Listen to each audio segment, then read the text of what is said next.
Congressman Kucinich, I wanted to ask you about the passing of one of the country's leading activists on campaign finance reform, Granny D. Haddock, who died on Tuesday at her home in Dublin, New Hampshire, at 100 years old. At her centennial birthday celebration on January 28th, she said of the Citizens United ruling, quote, "I guess the Supreme Court has burned down our little house, but truth be told, it was pretty drafty anyway. We had not really solved the problem of too much money in politics, not hardly. And now we have an opportunity to start clean and build a system of reforms that really will do the trick."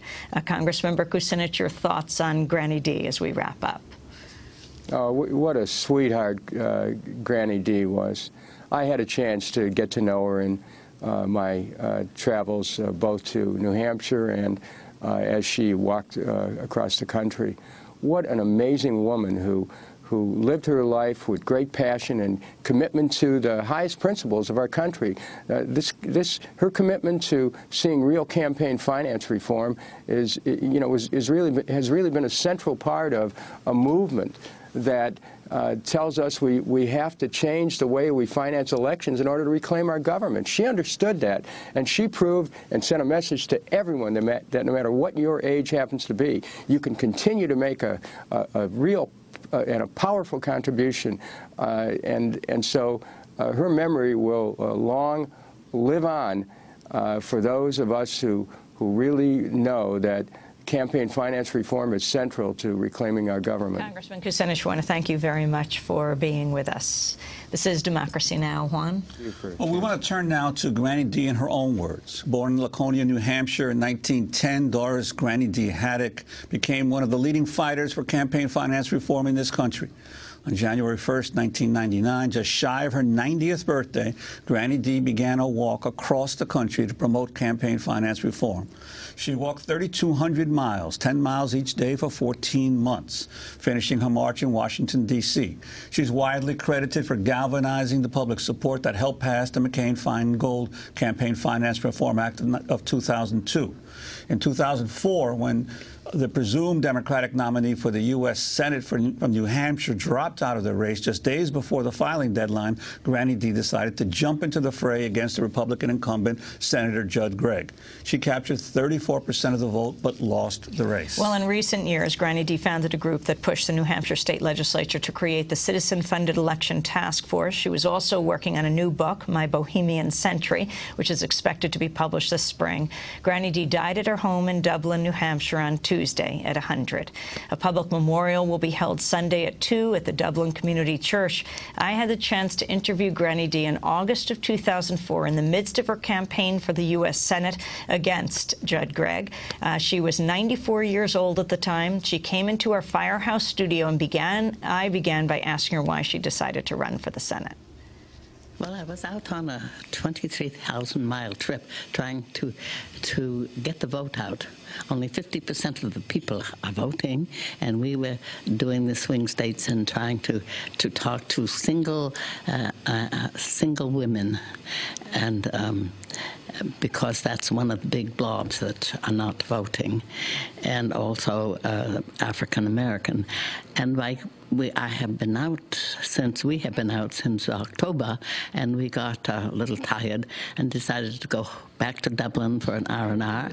And when we got there, we heard that the candidate that was running against Gregg had to stop because it was public that his manager left in the middle of the night with the money.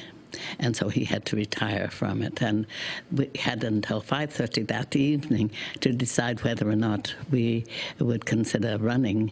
And we called Kathy Sullivan and asked her what she thought. She said, "I have tried to find people throughout the state and can't that will jump in at this late date."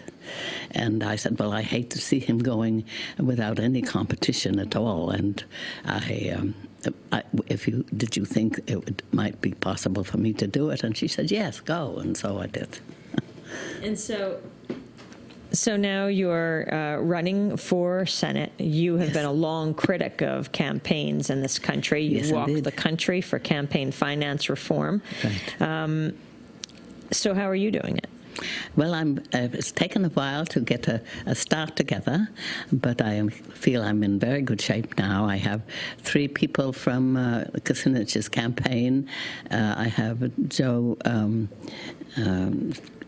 Trippi from the Dean campaign, who is strategizing for me, and I had several other people, 2 people from. I'm doing all right. I'm trying to run on individual contributions of small legal contributions and I'm going to the web, as did Dr. Dean, and he did very well, and I think it's the way to go, and so I'm setting up a new order. So we always call you Granny D. Yes. Your real name is Doris Haddock, or maybe Right. Granny D is your real name. I'm not quite sure what real well, means. now it is. But let's talk about what it means to make it official and how you appear on the ballot. Okay, I went before a committee, ballot committee.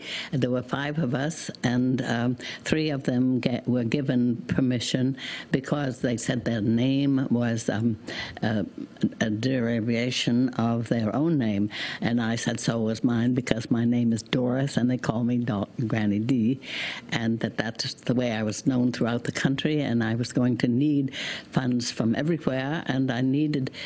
Not many people know me as a Doris Haddock, and they refused to let me have it. There were 3 Republicans and one of the Democrats who voted against me. It wasn't clear. Each one had a different reason why, and so we went away dejected, and then my son said, how about changing your name? And that's what I did. I went to court and changed my name, so it's now Doris Granny D. Haddock. Now, if you win, so you will be 94, becoming Yes. a senator. Yes.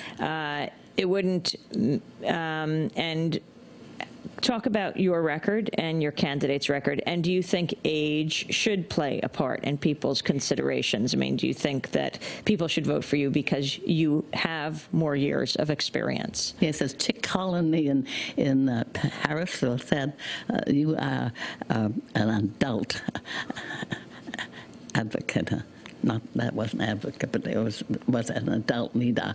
And I know that it is the elephant in the room, that 94 years, but I have been out walking every day that I didn't have a commitment like this since I decided to run. I'm walking around number 3 postal route down in Derry, so I have to get up about 4:30 to get there because I want to be there when the morning rush is there, and I'm there waving my hand to everyone that goes by, and now I've got them so they're tooting their horns and recognizing who I am, because I've done very little work in New Hampshire. You know, it's always been out, and the one time we tried to get clean elections passed in New Hampshire, the state Senate voted for it, and the House voted against it, and it hasn't been brought up. Well, I think it was brought up again because then they canceled it in the Senate. How many terms has Judd Gregg served? He served 2. And he's asking for a 3rd. And he has raised already $2.8 million. And You've raised how much? No, he has. No, and you've raised? Oh, I have raised, I think, about $50,000. Mm-hmm. And he has decided that that is enough money, so he's gone off west to work for other candidates. And will you have a debate with him? If he asks, I would much rather play a game of Scrabble with him. But if I was urged to do it, I could. Why Scrabble? Debate. Because that's a game that I love, and it seemed more like a David and Goliath weapon. Because that's what the pundits are calling this a David and Goliath game. And they are also saying it's probably the most interesting campaign that's going on in the country, and that if I win, I could definitely tip the Senate, and I might be of importance when it came time to choose another Supreme Court member.